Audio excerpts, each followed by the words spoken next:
Let's get centered. Welcome, hi Alex. Okay, welcome at home. Welcome in person. We're gonna get going. Baruch Hashem. It's cold outside. Shakach to those who came in person. To those at home, also welcome. All right. Welcome. Thank you, Rabbi. Yeah, we have some really good topics to cover today, and we are really making headway in Pirkei Avos, which is great. We are already in chapter 4, Mishnah 16 and 17, which means there's 6 chapters in Pirkei Avot, and the 6th chapter is only like 10 Mishnahs. So we're very we're very into Pirkei Avot. So if you miss some of them, that's fine. They're all recorded. You can get I'll send out the link to all of them. I expect you to watch all of them by not checking. But if you're interested, they're all there. So what? YouTube. YouTube. Everything's on YouTube. Welcome.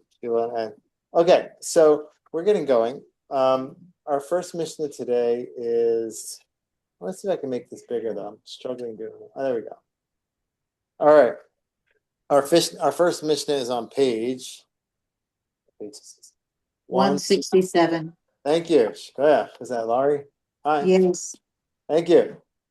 All right, so the first Mishnah is by Rabbi Yehuda. Rabbi Yehuda says, be careful in study, for non-deliberate error in study counts as a deliberate sin.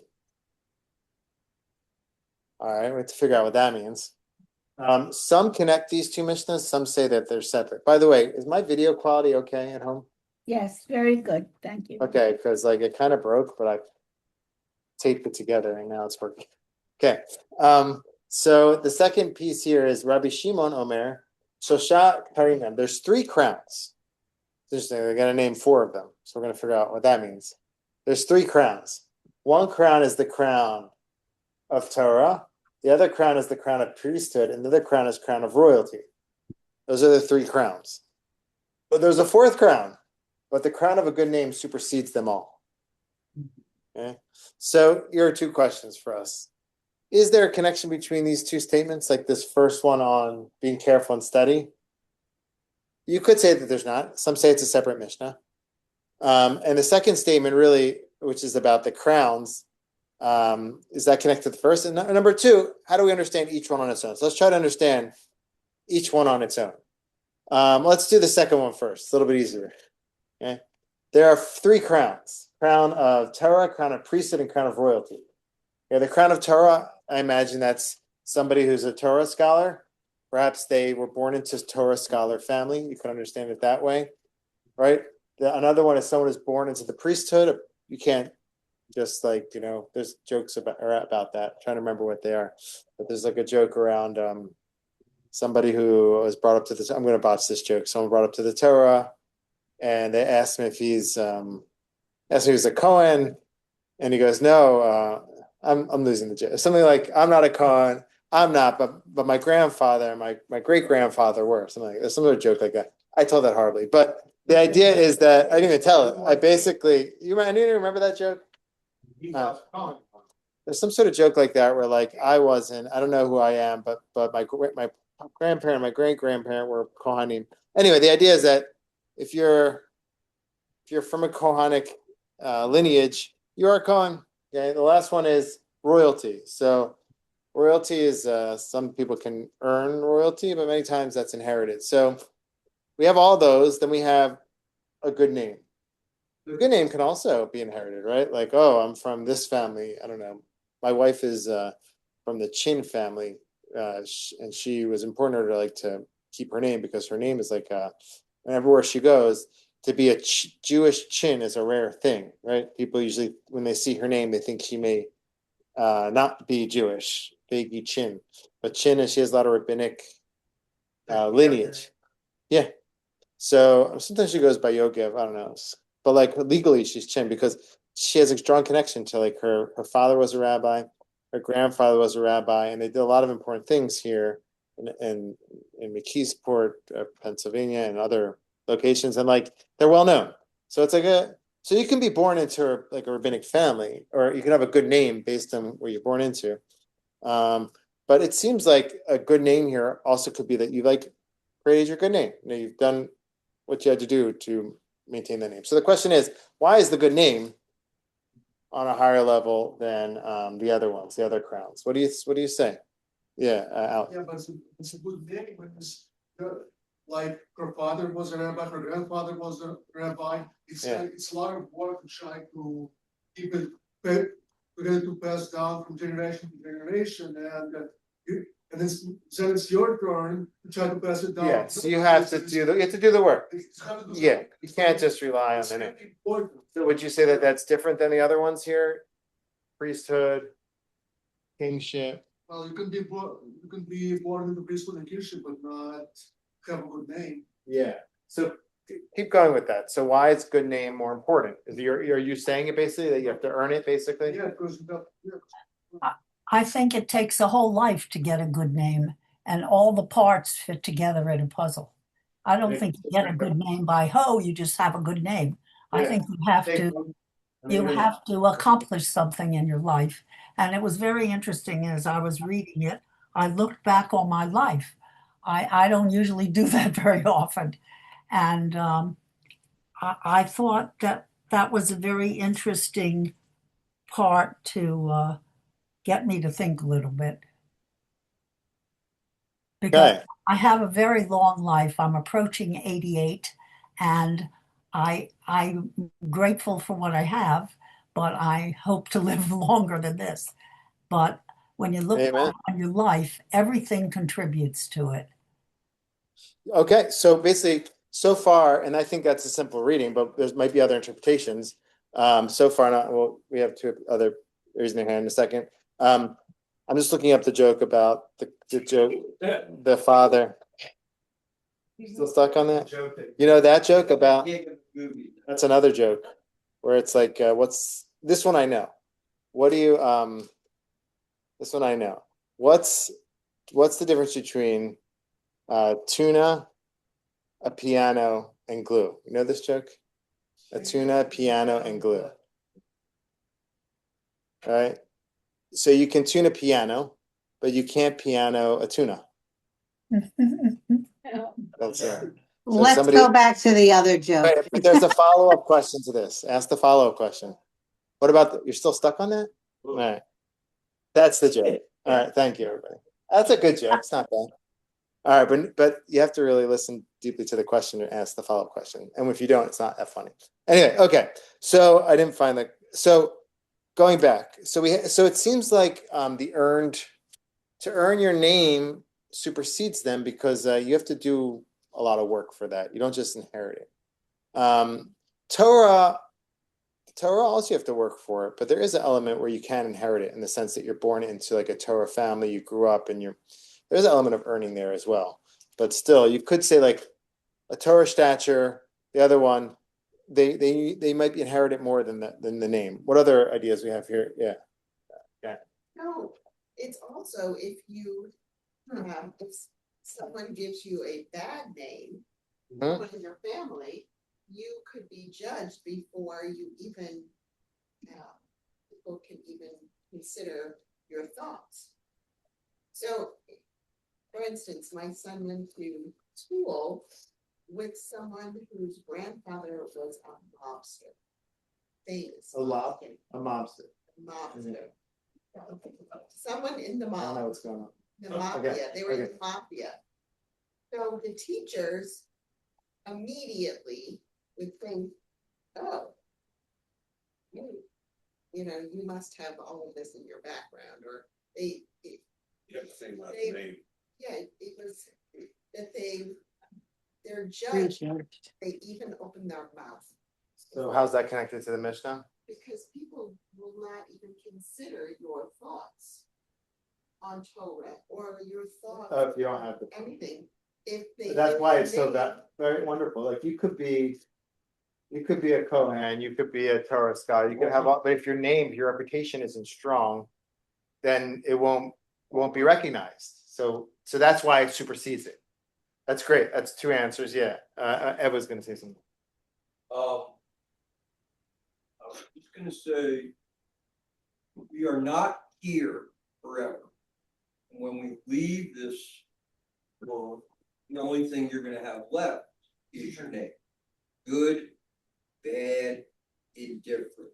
So the Almighty wants probably us to do everything we can in this world to leave this world with a good name. Yeah. So That's- in 1,000 years, somebody's gonna say The status, the Hamish of God. Well, external may your- status may your versus. Memory be a blessing. Absolutely, we always say that. Yep, absolutely. That's really like external status versus internal status, really. Like, The other, the other things are more or less lineage. Yeah, you could They're be a- important too. you could have the title of a rabbi or Kohen, but if you didn't develop your name, which you're understanding to be like all the work you did on the inside, that's what you go to heaven with. By the way, I found the joke. Okay, here's the joke. Alright. I need to get my jokes in place. Okay, here's the joke. You already know the punchline. Okay.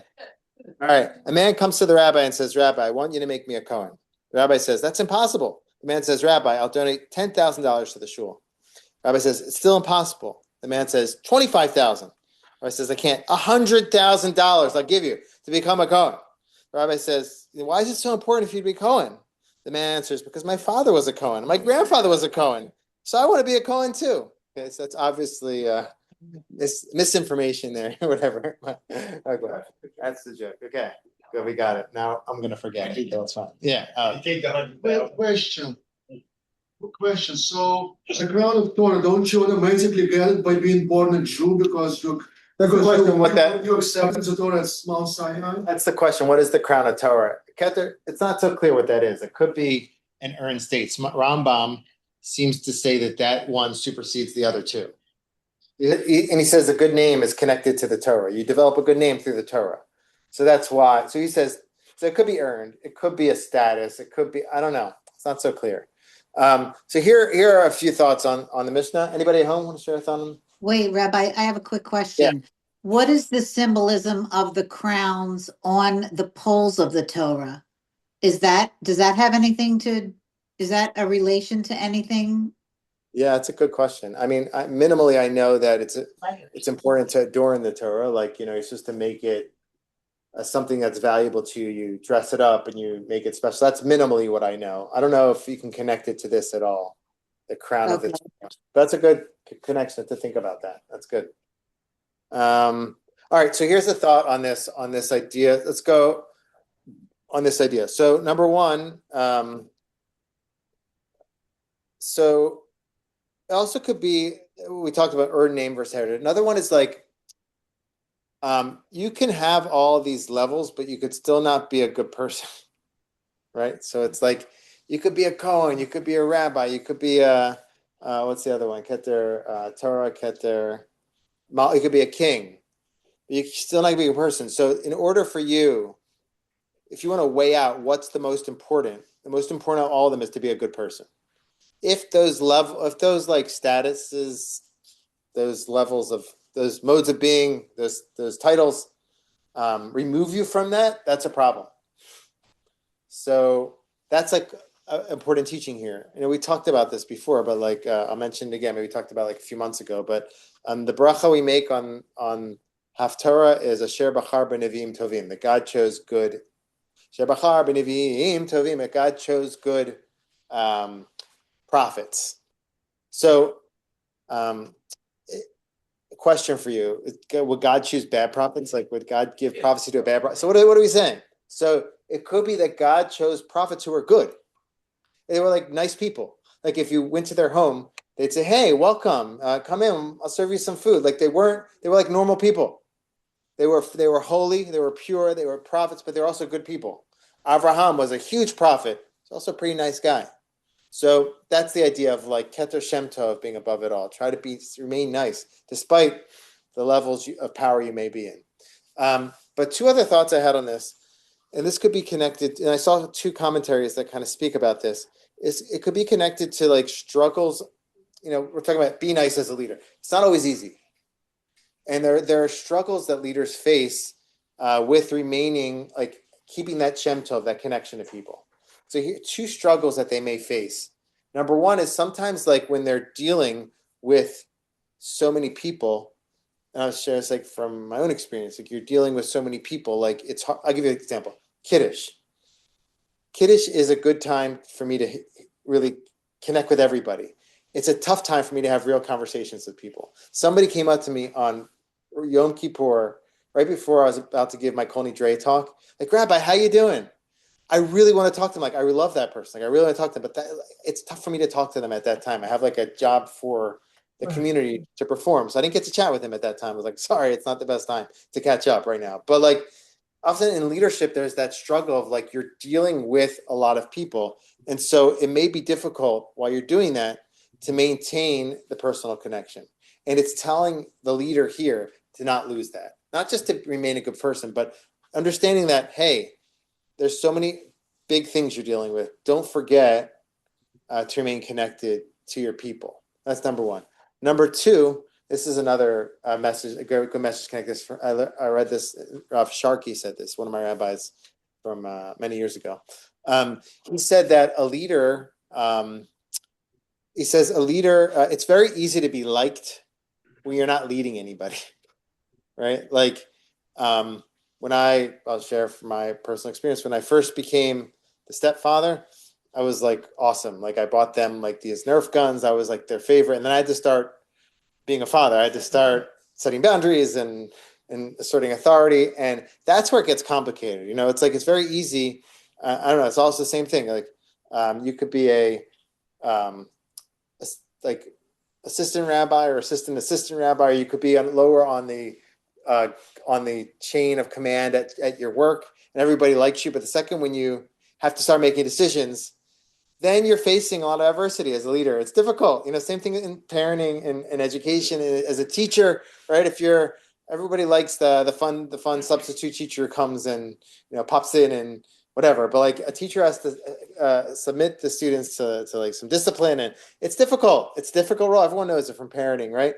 The trick is that if you can do that, you become a king, you become a Cohen, you become a rabbi. All these are leadership positions, and you're still able to maintain that good name, then that's a sign that you're doing something right. And that's just saying, Keter Shem Tov, the name, the good crown rises above them all. What does it mean?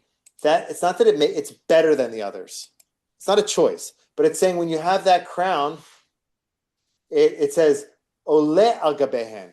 It goes above them. It's placed above them. You need, if you're able to continue to be like a good person, that's the highest level of leadership. Right? That's the highest level of leadership, that you're able to maintain a good name while you're a leader. When you're not a leader, it's easy to be liked. When you're a leader and you have to do all these things, like you have to interfere and involve yourself in people's lives. Nevertheless, if you're able to maintain a good name with that, that's like the highest level. So it's saying basically as a leader, number one, to stay connected to people. Number two, to not lose that personal connection. Number two, like while you're asserting authority, to find a way to remain with a good name. So it's really direction to leaders. It could be. So that could be like other ways to read it. Yeah. Rabbi, I was thinking of something else also. That expression, power corrupts and absolute power corrupts absolutely. I think if you're in a position of leadership and have power and authority, it's very easy to become corrupted by your power, you know, and and it's very hard to maintain the civility and the human kindness and all of that should go along with it. And we sometimes see that it doesn't. Yeah, totally. So that's kind of like the first commentary is offering on leadership, like the power and leadership. That's hard sometimes to. You're saying the power can corrupt you. That's a little bit different. That's Yeah, right. a little bit. Yeah. So basically, the interpretations we have here. Why is it on a high level? Number one. It could be it's not inherited. You have to earn it, and so therefore, it's on a higher level. We offered other interpretations. Two that I offered in terms of leadership is that sometimes hard to keep the personal connection. Also, the same thing when you're doing stuff for your family, for your home. It's hard to like sometimes maintain that balance. You got to give your kids and your grandkids the love they need while you're still trying to keep things in place to work. It's a tough balance, right? So, it's always important to remember that the Keter Shem Tov, the good name, rises above them all. Like to err on the side of like being kind, and also like the difficulty sometimes of maintain while you're asserting authority, to still somehow keep a connection, that people know that you still love them, or to know that like you're still able to maintain a good connection with your followers, those you're helping. So that's like the Mishnah could be speaking about that. All right, so that's I'm confused. yeah, okay, why? Because you said having a good name rises above having a crown, or So the crown of a good name rises above the crown. It's they're four crowns really. Okay. So the question is like, so the question is, why is it talking about crowns? I had a thought on that also. It could be like the crown. When you are a leader, when you're a parent, when you're an educator, sometimes it's hard to do what I'm saying. It's hard to connect. It's hard to like, it's hard to connect. It's hard to sometimes, what was the interpretation? To remain liked. It's hard to remain liked. So what's the direction here? Is to put it on as a crown. What does it mean? To act that way. A crown is an external mode of behavior. It signifies I do have this name. So sometimes it's hard internally to get to that place. Sometimes it's hard to have space for your kids. You're running, you're rushing. Act that way. Put the crown on, and through that, you'll be able to manifest that. So that could be an understanding of why it's talking about the crowns. Okay. All right, so let's go back to the beginning of the Mishnah. Unless Laurie, you want to say something? I see your volume's on. I wanted to say that the crown is also a head, and a head is a leader. And if you're a leader, that's why you are the leader, because you know how to balance the big things and also keep in touch with the little things. We hope. Yeah, let's hope. That's the struggle. That's the struggle. Let's not get political here, but let's keep with what we're talking about, because I think that if we're getting on the subject of leadership within our community, let's say. Yeah, I mean, you could go beyond that. Like Moshe Rabbeinu, in upcoming Parshiot, according to many commentators, he got angry with the people, and he lost his patience, according to the Rambam and others. So some say that that's why Yehoshua was chosen to take the nation into Eretz Yisrael, not Moshe. Moshe said, I'm too old. I'm old now. I'm not able to come out and go in. Some say that means like he's not able to like technically be involved in all the judging. Some say he couldn't handle the smaller. He wasn't in the place to at that point, or to kind of go in and go out with people, to coddle, to be with them in those places, according to some commentators. So some say that it was his time to make space for Joshua to take the nation into Eretz Yisrael. So it happens like that, where like it's hard sometimes to maintain that balance, and so that's our hope, that we can get to that place. Yeah. What was his greatest trait? Humility. Yeah. I agree. That's how you know he was a great leader, because he knew when it was time to let somebody else take over. Yeah. Yeah, there are many. There's a lot of great signs of his humility. I mean, if you can come off just talking to someone with humility. I was just going to say, just about leaders. I had a lacrosse coaching mentor 1,000 years ago, and he would always say to me, "Remember, when you're talking to your boys, your kids," and I used to do this at Beth Tefillah here, talk to them and not at them. Yeah. Yeah. Because there's a time, it's just like with your kids. Sometimes you're joking around with your kids, but then sometimes you have to be adult-like, especially when they're adult. That's the balance. Like, you gotta talk. Yeah, Rabbi. Yeah. I don't want to take anything away from Moshe Rabbeinu, but he didn't. I wouldn't say he willingly gave up power. I mean, Hashem told him he couldn't go into the land. He certainly wanted to go in there. I would presume as the leader, but he definitely wanted to go in there. Yeah, I was thinking that too. I mean, he faithfully followed Hashem, whatever Hashem told him, which also signifies humility. But it's a good point. It's a good point. But there's so many aspects of his personality that point to his humility for sure. But I hear what you're saying. Thanks for that, Lewis. But didn't he ask Hashem to go in 22 times? Not 22, 515 times. Yeah. And Yeah. I think he said, the rabbi said if it was 516 or something, he would have changed his mind. Yeah. I mean, so at a certain point he stopped, because he realized like it's not because Is that somewhere that number? oh, it says Ve'et Hanan. I prayed to Hashem in Parshat Ve'et Hanan. Ve'et Hanan is that equivalent in gematria. I think of 515. If someone wants to add it up really quickly, anyway. But it's that equivalent. I say he prayed over 500 prayers to get into Eretz Israel. At a certain point, Hashem said, "Stop! Like that, you're not going to go." And he did stop because he knew on the next time he'd say, "Okay, go." That's a whole topic on its own. Moshe and humility and his hishtadlus, his like proactive behavior. It's worth talking about, but another time. It's good though. All right. So what about the first part of the Mishnah? This first part. Oh, I'm sorry, we're getting a chat here. The Cohen joke. Elazar, thank you. I found it. Elazar posted the Cohen joke. Toda rabah. All right. So the first part of the Mishnah says, "Be careful and study, for non-deliberate error in study counts as a deliberate sin." So we have to think about how this connects to the rest of the Mishnah, but I just want to share a thought on this on its own. In the book, I connected it all in a different way, actually. But I want to share a thought on this first piece. And I mentioned in the header for the email for today, fake news or misinformation. Everyone interprets that in different ways. But I just want to share a thought on that. Like, it's talking here about learning. The explanation, simple explanation is learning. Be careful with your learning and your teaching, because it could have grave consequences if you're not careful. Like if a rabbi doesn't check the halacha properly and issues a ruling, it could be a matter of life and death. Sometimes it could be a matter of them going against the Torah. You have to be very careful, right? And if you're negligent, a little bit negligent, it could be counted to you as if you did it on purpose, because it's such a heavy and weighty thing. That's a simple reading. But another thought I had, because Talmud, heavy as I hear, but Talmud, be careful with Talmud. It could be teaching, with sharing something, teaching something. Be careful when you share information. Be careful to check it.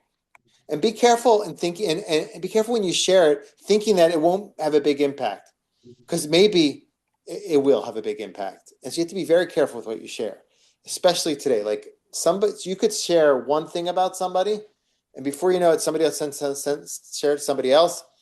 That'll go on the internet. Someone will post it. Before you know it, that small thing that was such a negligent small thing now is a zadon. It's a deliberate. It's like a deliberate sin because it's so many times repeated. And so that's like the danger today with misinformation. Somebody's Shem Tov, that could be the connection. The Shem Tov, their name can be tarnished in a second. Their name can be tarnished in a second by something you just said as a just like, just by chance, along the way, just, not intentionally really. But your unintentional statement can spread today and really ruin someone's life. So to be really careful with what we say. That could be a good message for us today. Now, when I just got back from a trip from Israel, and we learned a lot about like PR on behalf of Israel. We basically, it was a program in the Ministry of Affairs. And basically they were talking to us about like what Israel's facing in terms of the uphill battle and PR and social media and stuff like that. And they shared all these examples of how like one snippet of information goes out from Hamas. The Hamas gives information to the news, and the news outlet picks it up. That gets shared to another news outlet. They start amending it in a way, and after a while, it becomes a fact. And those facts then become spread into more broader newspapers. At a certain point, when that gets disproved, they offer an apology, but it's already really too late. It's too late, and this happens all the time.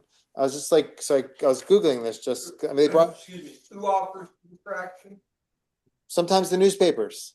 Sometimes, not all the time.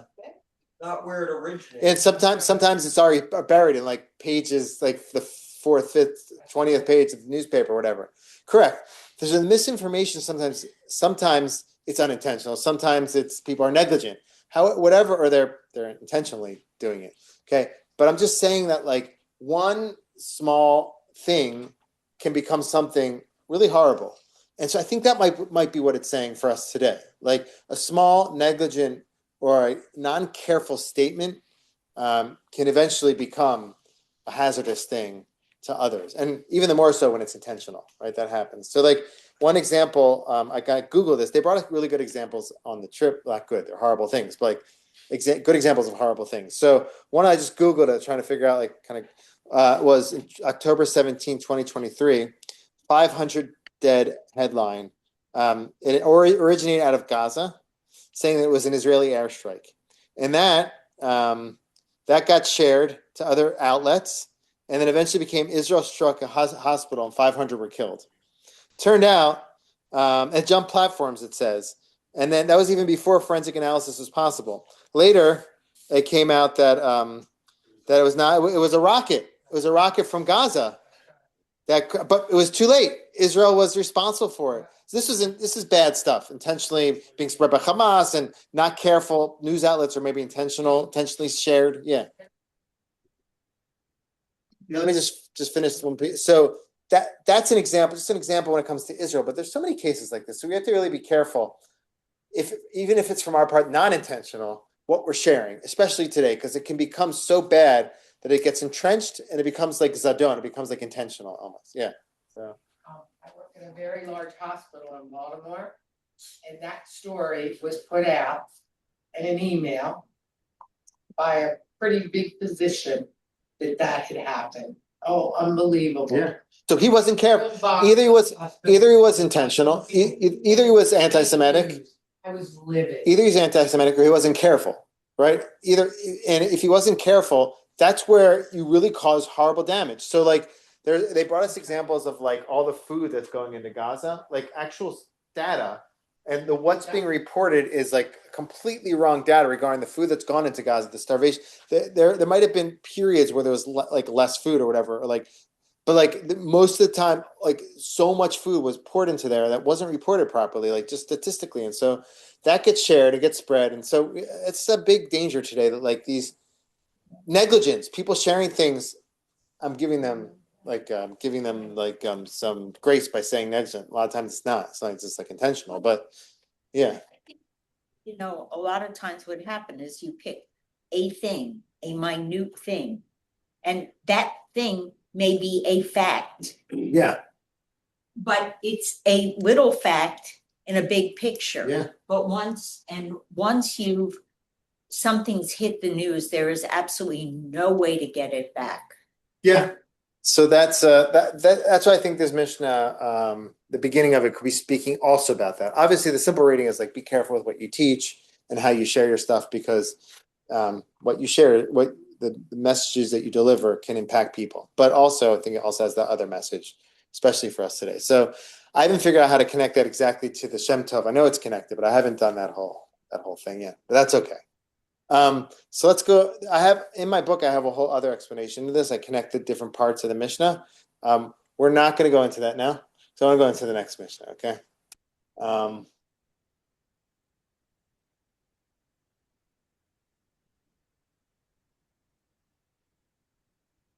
Okay. So the next Mishnah is Heve Goleh Lemakom Torah. So this Mishnah, I'm going to say one message from this Mishnah. It's a great lesson, I think, for us. Maybe we can consider this even before we go into the Mishnah, is like the benefits of community to the individual. Meaning a lot of stuff we can't do on our own.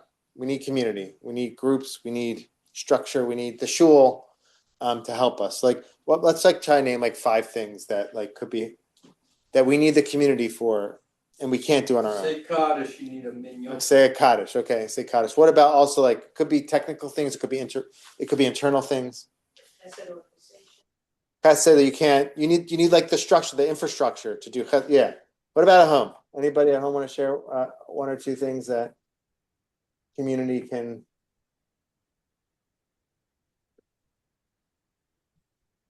Oh, here we go.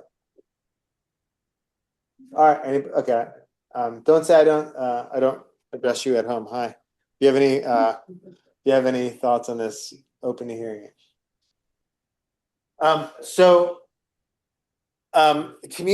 Community is so important. Like I wrote down a few examples here where even at Beth or for my own personal life, like I've spent a lot of years writing a dissertation, writing.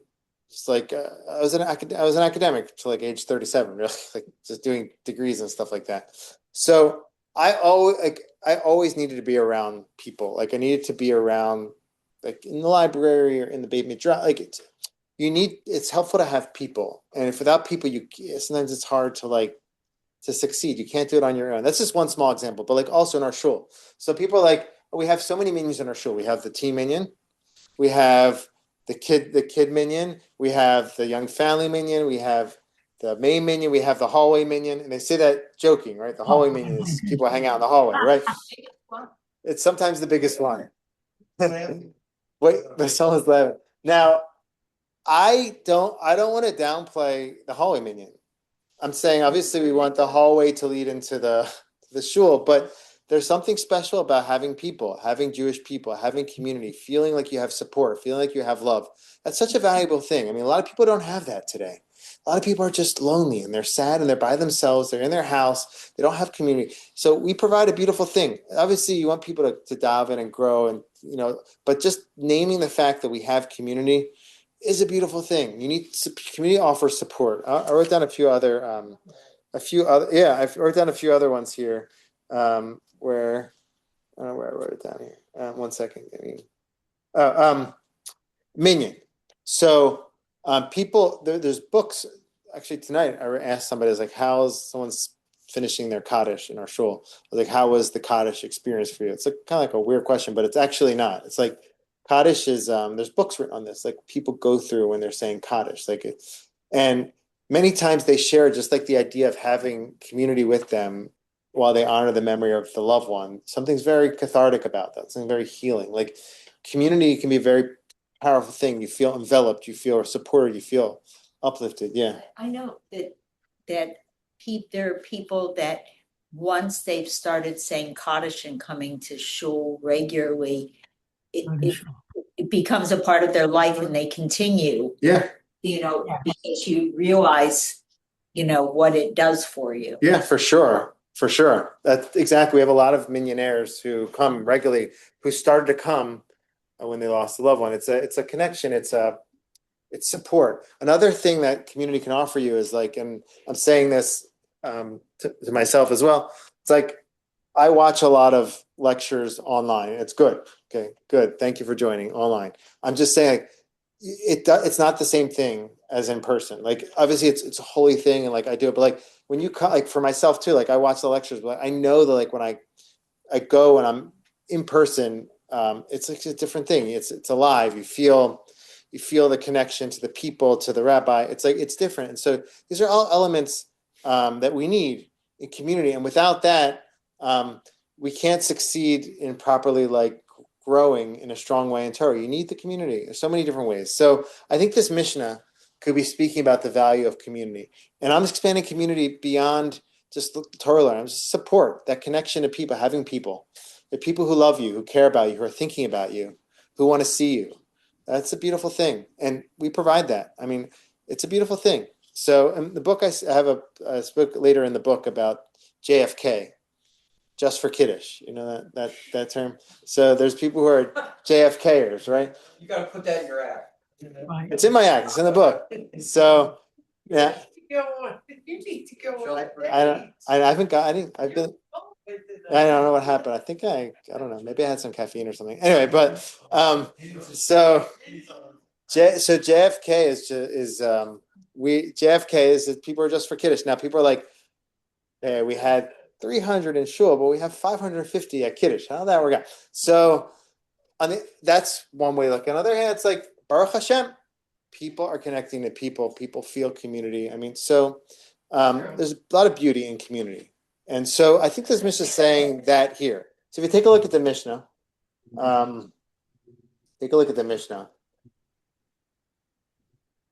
I'm going to offer you that reading, and then I'm going to offer you another reading. Okay, so it says like this. Go to a place of Torah, and don't say that it will come after you. For it is your fellow students who will make it permanent in your hand, and do not lead upon your own understanding. So there's a few statements here. We need to put this in order. The first statement is exile to Torah, right? Exile yourself. Of course, this is all right. Exile to Torah. these aren't working.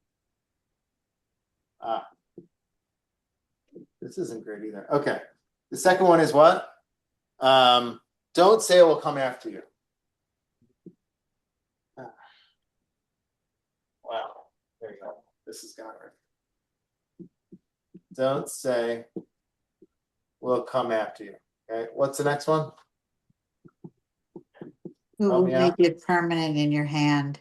Yeah. And do not Don't- lean upon your own misunderstanding. All right, come after you.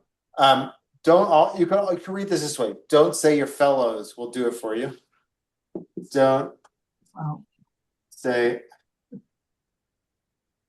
all these are dead. That's crazy. Maybe I'm not supposed to be doing this. Don't say others. Can you read this? Yeah. Will do for you. And the last one is don't lean on your understanding. On your own understanding. On your own. Own understanding. 1 second, I'm gonna get my secret stash. Oh. This is Why don't you throw those away? okay. Yeah, Dad. Other than Last point me. nobody stopped me from doing this. Your own understanding. Okay. 1, 2, 3, 4. Okay. Exile yourself to Torah. Don't say it will come after you.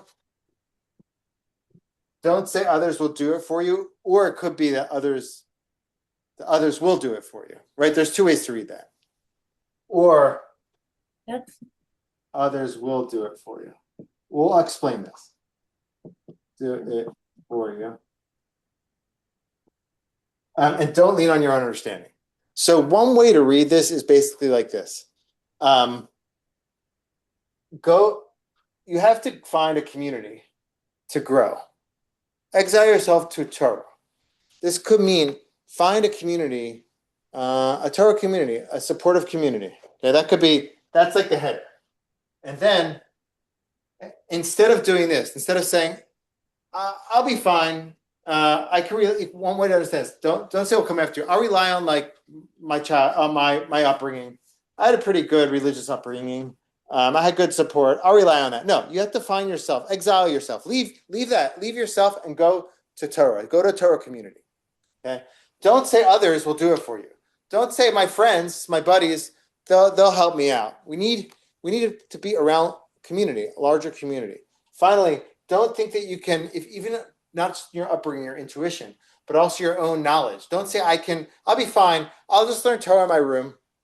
That's fine for time to time, but you need to be part of a learning community, be part of dialogue, be in touch with the rabbi. All these components are very valuable. So these are all things that you could do instead of going to a community. And it's saying basically it's not enough. That's how I'm reading that. Now, this statement here, you pointed this out. It could also read it another way, which basically don't say exile to the place of Torah. Don't say it will come after you, because it's your fellows who will make it permanent in your hand, which that could also mean the community will make it permanent in your hand. So it could really mean the same thing. Okay. So I think it could be talking about community and the need to you can't do it on your own. You can study as much as you can, but if you don't have that connection to community, it won't be the same level. You won't have that same vibrancy. You won't have that same depth. You won't have that same personal connection with the rabbi. All those components are extremely important. So we need community. In Eretz Yisrael, I found that it's easier to feel like you have community just by living there versus here. Like I remember when I was there, I didn't have a set community, but I always felt like I was part of a community because wherever I went, I was around Jewish people and I was always connected. But here it's like especially important in the diaspora to grab on as a community, be connected. It's a way to remain alive Jewishly. It's like a way to. I'm not saying you have to be at Bet Tefillah. I'm just saying community overall, the Jewish community. It's super valuable. Okay? Rabbi, I think at least for me, the important thing, one of the aspects is the part about making it permanent, because what that implies to me is someone who says, yeah, it's nice, there's a shul around me, but I'm not going to help support it. I'm not going to do anything, and let the other guy make it permanent. And I think Let the what, other guy around me make it permanent for me, right? right, exactly. And I think like what this is saying is that if you don't do it, it's your Yeah, obligation to do it. yeah. So that's if you read And this as right. And I think on the last one, when it says, do not lean upon your own understanding, if you're just listening to yourself and not hearing other opinions and other perspective, you're going to get lost in your own thinking. You believe your own BS, so to speak. yeah, for sure. I'm Yeah. even going next level. I'm saying like I listen to Torah lectures like all the time. Like whenever I'm not saying I only listen to that, but I also like a lot of times I'll put on different rabbis, I'll listen and stuff like that. It's not the same. It's not the same as also being there, being physically part of a community. It's different. It's just different. It's important to have the connection with the rabbi to get a bracha, to be connected to people. It's a whole different level. I mean, there's kedusha, there's holiness in a community. It's and if you tap into it, it's like you get elevated with them. It's a whole different thing. So it's I think that's what it's talking about here. You could read again this third line. For it is your fellow students who will make it permanent in your hand. That could be the community will be the ones who will make it permanent in your hand. You could read it like that, like you were saying. But it's the same message. So that's one way to read this. Another way to read this, though, is to say kind of what I'll stop. Anybody have any thoughts on this before I go on to the next interpretation? Yeah. If you're learning and you're giving it over to other people and explaining it to them, they will make it permanent in your hand. That kind of interaction makes it yours. So you being in touch with people kind of makes it more permanent. That's great. Yeah. Anybody else at home have thinking about anything connected to this? All right. So I want to share with you another thought on this. This is what I wrote about in the book. So this is a whole different way to read this. Basically, exile yourself to Torah could be guidance, and this isn't a fully modern interpretation. But bear with me, it'll make sense, hopefully. Exile yourself to Torah. Exile, sometimes when we come into Torah, we bring all of our own conceptions, our own thoughts, our own intuitions. And sometimes that's not Torah. That's just what we want or what we think. And so the Mishnah might be telling us, exile from yourself. Leave yourself when you come into Torah and hear what the Torah is saying. Okay? And it's giving us some things that can lead us to not exiling ourselves to Torah. Number one is, it will come after me.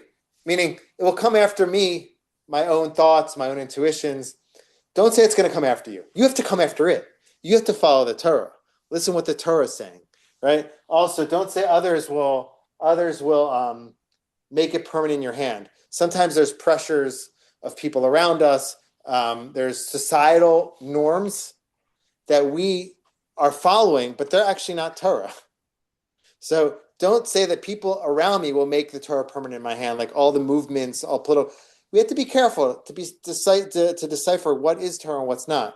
Finally, I've been in academia, I've been in yeshiva, and I've heard some crazy things in both, really. But in academia, a lot of times it's like people developing thoughts on Torah lessons, but it's not always Torah.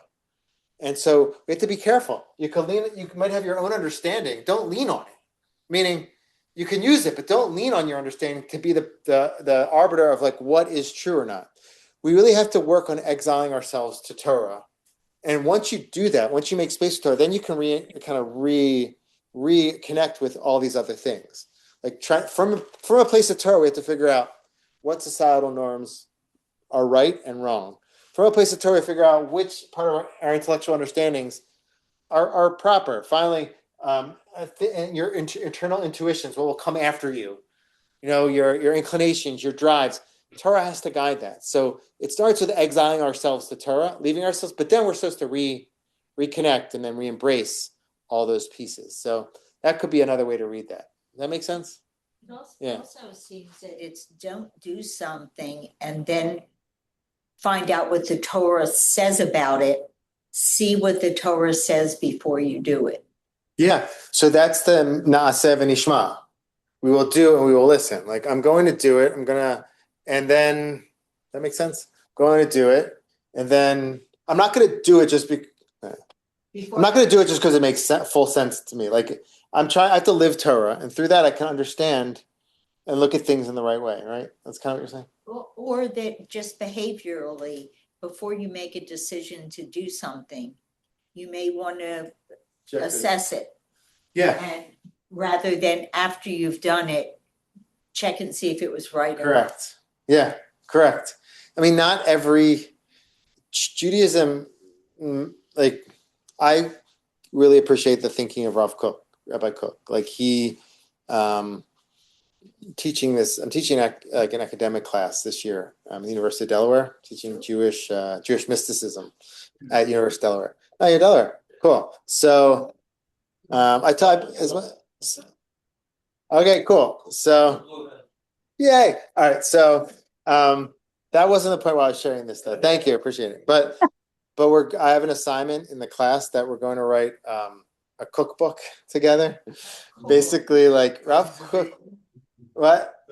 No, not because of vegan, but the idea we're not writing recipes. It's basically Rav Cook has so much to say on so many things. He didn't just say he didn't just say only Torah is good and everything else is bad. That wasn't his thinking. He has so much to say on so many things that you can really create a good cookbook with so many recipes because he had so much to say on things. And his main contribution is able to find the good in different movements and different people, different modes of thinking. He was so deep, right? But he was able to do that from a perspective of Torah. He didn't just say, "Oh, I heard this thing in modern culture, and that's true, that's right." No, he learned a lot of Torah. He was connected to Kabbalah. He was able, through that perspective, to really dig in and find what's good and what's not good. And I think that's what I'm saying. He first exiled himself to Torah. He was able to really remove himself, embrace the Torah. From that perspective, he was able to reintegrate and like draw out the good from all these different things. So Torah isn't against being involved in the world. The opposite. We try to, according to Rav Kook at least and others, try to find the good in things. But there's a stage beforehand that many people miss. And they just assume that we can blindly like accept all these things in the outside world, all of our thoughts, our intuitions, broader cultural movements and thinking, and it's complicated. We have to be careful to see that it's aligned with Torah. So that could be another interpretation. All right, we have 5 more minutes. Let's start the next Mishnah. I have so many. This next Mishnah is great. I see someone put something in the chat section. All right. Somebody, Martha said, "Is this possibly why we are told to study Bechavrusa?" Yes, that is why we're told to study Bechavrusa. A bris? What is that? A bris? Yeah. A bris, my husband? I don't know. That sounds complicated, Tara. I don't know what to do with that. Do you have any context to that, or just leave It it was at that? answering a question. I don't remember. It was a little while ago. Okay, I'm going to tell your Ignore. husband that. Well, the bris is probably part of the community and needing. Oh, the bris is part of the community. Yes. So what about your husband? I don't know. I don't know. Somebody was talking about people who start going to shul regularly after going to say Kaddish, and that was my husband. Okay, good. Okay, those are 2 separate statements. Okay, that's fine. They were not linked. Okay. Oh, is there a title for was there a title? Was that a tefillah for COVID is over? That's like a separate question. It's a good question, but it's a little bit disconnected. So I'm gonna just put that bracket that for now. All right, let's begin the next Mishnah. What a good Mishnah. All right, very simple, but actually not simple at all. It's a very short Mishnah. This Mishnah, it's not I call it not your fault. But let's see what it says.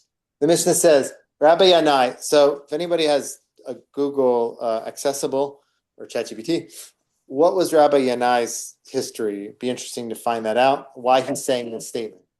Yeah, if anybody wants to look that up. Because listen to this statement. It has to be, I imagine it's coming from some place. I don't know. I'm not a great historian. I'm a pretty good philosopher, but historian's not my strongest thing. So I don't always start from history. So Rabbi Yanai said, it is not in our hands either the security of the wicked or even the afflictions of the righteous. So the simple reading is, we don't understand It's not in our hands. We can't make sense of the fact that the wicked experience security, things are great for them, or the righteous experience afflictions. We can't fully understand it. Like, really, the righteous should be rewarded, and the evildoers should be suffering.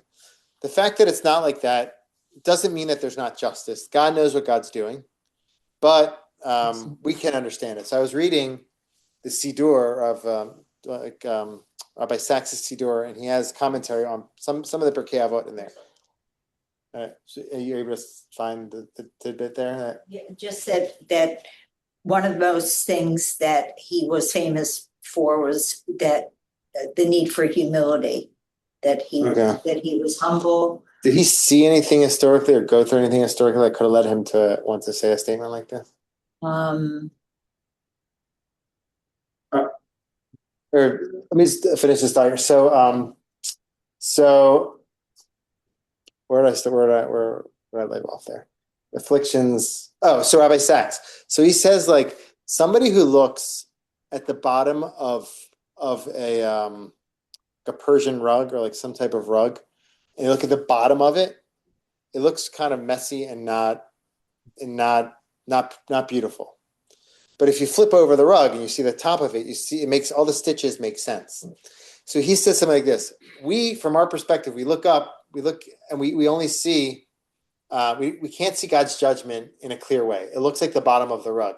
But from the perspective of heaven, it all makes sense.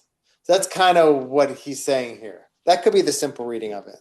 A thought that I offered in the book, and I was trying to figure out, like, why is the language here in biyadenu? We don't have it in our hands. Why biyadenu? We can say we don't have. Why in our hands? In biyadenu. So I was thinking something like this. Maybe it could mean something like this. Like, many times when something bad happens, or something good happens to good people, or something bad happens to, many times we think it's our fault. Like, if we experience something bad, like or experience something, whatever, sometimes we think it's our fault, like we are responsible for it. The classic book on why bad things happen to good people, when bad things happen to good people, by Rabbi Kushner. He lost his son, like, to do this progressive, really aging, like getting the name progeria. Yeah. So his son aged in a very progressive way, and he died way before, like, the normal time when he was supposed to. And he saw him slowly, sadly dying, and it shook his faith. And for a while, he was struggling with, like, I'm a rabbi. Like, we all have our sins, but I did something so bad. I did something so bad that this righteous boy had to suffer. Like, what did I do so bad? So he said at a certain point, he couldn't accept that narrative. He couldn't accept that bad things happen to us only because we did something bad. And at a certain point, he pushed back against it. He says, there are other reasons why bad things happen. And so I think that also might be what it's saying here, that bad things happen to good people, bad things happen, and it's not always our fault. Ein biyadenu. It's not always our yadayim that cause it. Sometimes we have to do teshuvah and see what we've done wrong, but it's not all the time. It's not always our hands that are doing it. We have to know that. Like, sometimes we get stuck in self-blame. There's a big, like, my wife talks about, like, this concept she learned from her family, from previous generations, this idea of the God smack. Ever heard of that? Where, like, you did something wrong, and then immediately something bad happens. You're like, the God smack. So there is a concept like that, like in our tradition, where you do something wrong, it leads to bad results. But it's not everything. So that's what's saying, Ein biyadenu. Know that it's not fully in your hands. Like, don't think that you're responsible for everything that's going on. There's different factors involved. There's nature, there's natural causes, there's their judgment. There's a lot of stuff going on. And we have to be very careful with the self-blame. It's a very, Jews get caught up in self-blame a lot, but that's what I wrote here. Let's read this. And then I have another interpretation, but I'll share that with you next week. Let's just read this quickly and then we'll head out. Another possible reason views the Mishnah's hands as representatives of ones responsible for given tragedies. There's a tendency when one sees bad things to blame oneself for these occurrences, to see one's own hands as playing a part. It's not wrong in and of itself, because our texts do ask us to assess our actions and to believe our actions have a wider spiritual reach than our private lives. However, This personal accountability is only a partial truth. There are many reasons why tragedies happen. They're not connected to us. Or in the language of our Mishnah, these causes are beyond the scope of our hands. It may simply be because Hashem granted humans free will, which can be used to society's detriment. There are many other factors. Even if we do see where our actions have an impact, we must be careful not to go overboard with self-blame. This blame can be destructive to our inner peace and detrimental to our spiritual growth. The Mishnah may be hinting at a remedy to this form of self-defeating blame. Focus on what is in your hands. Don't overdraw on what was. Focus on the present, making the world a better place and improving the lives of others. Through being proactive, our hands can actively tilt the scale toward bringing justice to the wicked and fitting reward to the righteous. That's another way to read this. I have one more interpretation to the hands, but we'll save that for next week.